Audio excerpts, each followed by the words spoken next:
Halo semuanya, Assalamualaikum warahmatullahi wabarakatuh.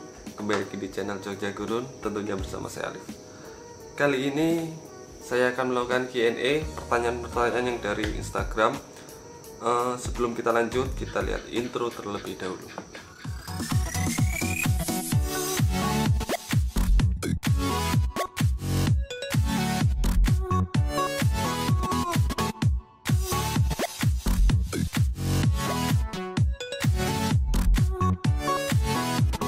Oke teman-teman, ini adalah Q&A pertama saya, ini dari Instagram.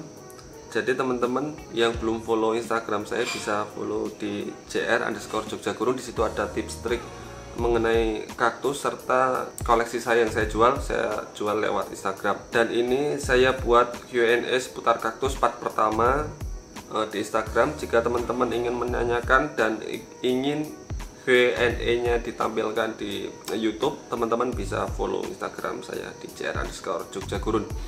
Oke, langsung aja yang pertama. Ini dari Denis Winoto. Beda S-Graph sama dari biji apa sih kak? Kenapa lebih mahal yang dari biji? Gini, S-Graph itu adalah dari grafting. Nah, seperti ini. Ini adalah grafting. Awal mula S-Graph itu dia grafting. Lalu kita pisah antara sikon atas ini, kaktus atas, dan rootstock bawah. Kita pisah. Lalu yang atas ini kita akarkan. Itu yang namanya S-Graph. Jadi sudah terpisah. Dia bisa disebut mantan grafting. Dan dari biji kita tetap tahu ini adalah dari biji. Dari biji itu ya dari benih. Jadi kenapa lebih mahal dari biji? Karena perawatannya, penanamannya itu lebih sulit dan lebih lama teman-teman. Sedangkan S-Graph itu kalau menurut saya pribadi, ini pandangan saya, dia lebih sensitif dan perawatannya lebih susah daripada yang dari biji atau dari potelan dari indukan. Pengalaman saya yang dari S-Graph itu, kalau saya pribadi, ini opini pribadi saya, mungkin saya yang tidak bisa merawatnya atau bagaimana, tapi yang dari S-Graph rata-rata paling lama itu saya 1 tahun atau enggak 2 tahun lalu meninggal atau karena busuk dan lain-lain. Itu yang membuat saya tidak menjual barang S-Graph.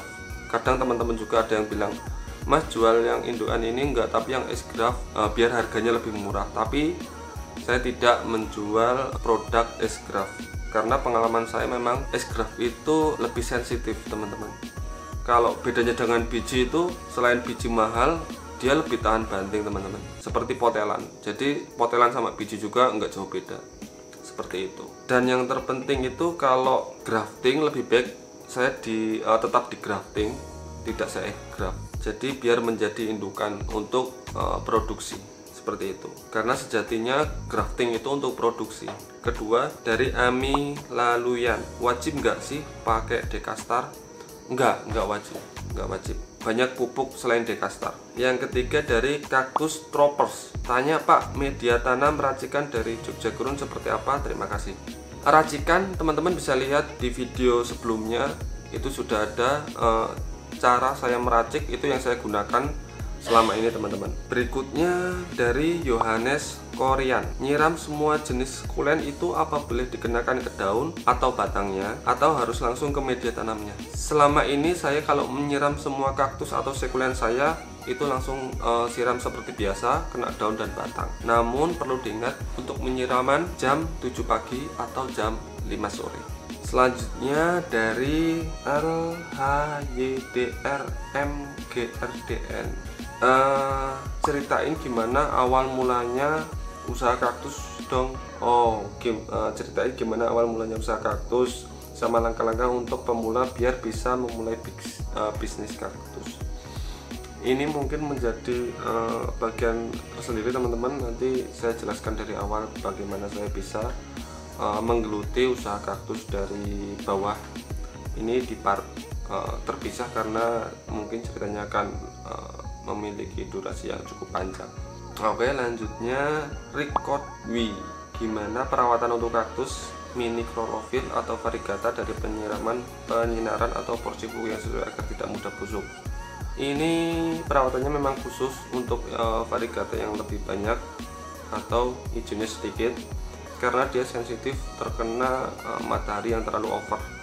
Jadi saya sarankan paranetnya atau penyimpanannya itu di tempat yang tidak terlalu matahari itu menyengat sekali, karena mudah terbakar oleh sinar matahari. Atau paranetnya dibuat yang 40 masuk, 40 atau 30 masuk, matahari masuk. Kalau saya biasanya paranet semua sama, cuma penempatannya saya sisipkan di tempat yang agak teduh. Gimana jika tentang kaktus yang awalnya variegata atau berwarna tiba-tiba menjadi hijau? Ini seperti apa dulu? Misalnya apakah dari warna orange tiba-tiba hijau semua atau bagaimana? Karena variegata itu masih apalagi dari benih kecil itu masih bisa bermutasi. Jadi yang hijau bisa menjadi pink, yang pink bisa menjadi hijau, dan nanti dewasa kembali lagi. Jadi tergantung ketika membeli tanaman, teman-teman membeli tanaman itu ketika mengharapkan warna variegata namun Anda membeli yang hijau, itu teman-teman tanyakan dulu ini induknya dari mana, asalnya dari mana. Kalau tidak, kita tidak akan tahu apakah ini ada gen variegata atau tidak, dan bahkan yang hijau pun belum tentu besarnya akan muncul variegata.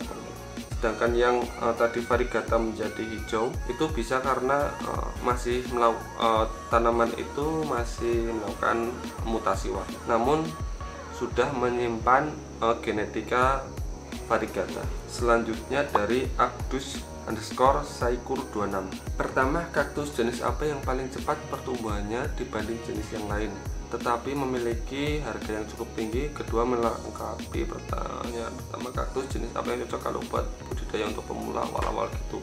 Nah, Mas, sarannya kalau buat budidaya yang usaha gitulah, nah mending beli indukan atau beli bijinya dari kecil. Ini juga mungkin saya akan membuat part khusus untuk budidaya, jadi mungkin nanti akan saya gabungkan sama usaha saya yang dari awal itu, karena ini cukup panjang mengenai pembahasan budidaya kaktus. Jadi teman-teman jangan lupa subscribe dan ketik lonceng agar nanti video selanjutnya teman-teman bisa dapat notifikasi jika saya upload video terbaru. Gimana cara X-graft dan kenapa kaktus X-graft akarnya bisa gampang kering?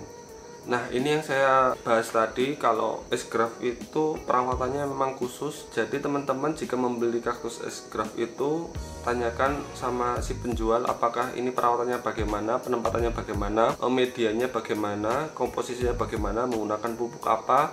Tanyakan secara lengkap, tidak usah malu. Tanyakan intinya bagaimana, penyiramannya juga bagaimana. Karena jujur saya X-graft itu saya menyerah karena saya nggak tahu perawatannya seperti apa. Saya juga sering gagal menanam X-graft. Jadi di sini saya juga tidak menjual kaktus X-graft.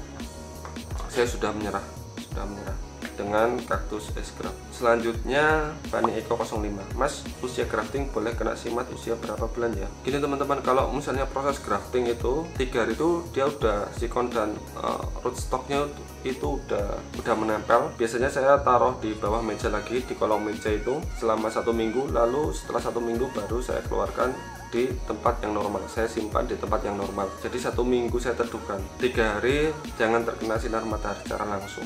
Selanjutnya dari Ingsit29S. Mas, kaktus rekomend buat penghobi pemula apa ya Mas? Saya tertarik lihat video Mas di YouTube, tapi itu kaktus semua yang mau coba belajar dari yang icip-icip. Kaktus untuk pemula saya sarankan kalau budget teman-teman tidak banyak, saya sarankan yang warna hijau dulu. Yang warna hijau di IG pun saya selalu menjual bibit-bibit yang dari biji yang warna hijau. Yang warna hijau itu dia udah lebih bandel karena walaupun kena matahari yang terlalu terik dia masih bisa bertahan, dan yang warna hijau ini memiliki klorofil yang banyak, otomatis pertumbuhan secara genetika dia normal, pertumbuhan akan lebih cepat daripada yang variegata. Jadi untuk pemula saya sarankan beli kaktus apapun jenisnya, LB, Damsi atau apapun itu, diusahakan yang warna hijau. Mungkin sampai di sini Q&A pertama saya. Nanti akan saya lanjut ke part yang kedua. Ini tadi yang part pertama ada beberapa yang tidak saya bahas karena terlalu panjang, mengenai bagaimana saya bisa main di dunia perkaktusan serta bagaimana cara memulai bisnis kaktus nanti saya akan bahas di part berikutnya, karena ini ternyata saya cek tadi di komen-komen di YouTube, di Instagram juga sangat banyak pertanyaan-pertanyaan yang belum sempat saya jawab. Jadi part 2 mungkin nanti akan saya buat di Instagram juga. Nanti saya akan bikin timeline, teman-teman bisa komen di situ apa yang ingin ditanyakan seperti apa. Namun sebelumnya teman-teman harus menonton di part yang pertama agar tidak double komen atau double pertanyaan dari Q&A yang pertama. Oke, sampai di sini terima kasih sudah menonton video Jogja Gurun dan sudah mendukung YouTube kami. Terima kasih. Sampai jumpa di video selanjutnya. Saya Alif dari Jogja Gurun.